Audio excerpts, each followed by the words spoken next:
The following trailer is rated H for honest. From the team that created the world's longest escort mission comes Monster Hunter for the clinically depressed, Shadow of the Colossus. Experience a breathtaking adventure like no other as you traverse the melancholy world of Colossus.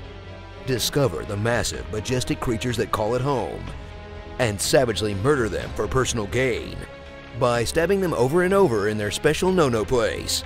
Look, I'm no genius, but maybe don't get a glowing tattoo on your weak spot. Wield the shining sword/GPS of the Wanderer as you ride across Shadow's abandoned Zelda overworld on your only friend on a quest to revive the woman you love by defeating the 16 colossi scattered across the valley who are pretty much just minding their own business and subsequently filling your body up with demon shadows. In a story that's probably an extremely deep metaphor for, something. I think the lesson we can all learn is that you shouldn't listen to the shady voices that come from the ceiling. Discover the incredible biodiversity of the giant stone golem ecosystem as you search through ancient ruins, explore watery depths, and generally get lost in the extremely empty map until you come across the next sad rockman to assassinate, each with a different gimmick that forces you to use your sword, your bow, and your magical continue powers to conquer colossi that are equal parts challenging battle and elaborate puzzle that will have you jumping with joy and relief when you finally take them down in an experience that went down in action-adventure history.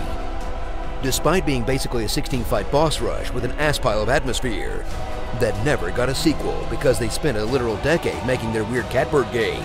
Come on, Team Ico. Give me some kicking orchestra and I can slaughter these sad granite boys all day and night. Marvel at the scale of these towering beasts as they loom over your tiny swordman. Then prepare for the climb of your life as you platform up its legs and arms and crawl through its horrible body hair as you search for the nearest shiny thing to stab repeatedly until you're inevitably shaken off and have to scale it all over again. In David vs. Goliath gameplay that's somehow not as boring as it sounds. Maybe there's something buried deep in all of us that just really wants to f up a giant.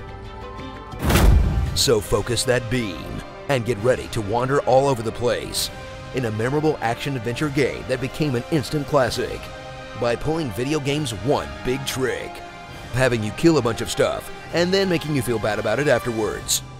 Works every time.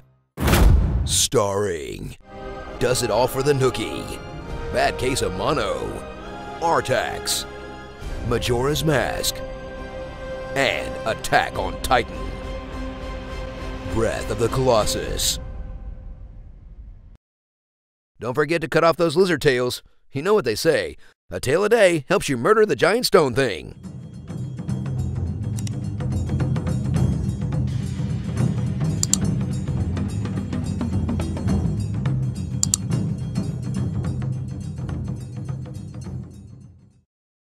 The Blade Trilogy.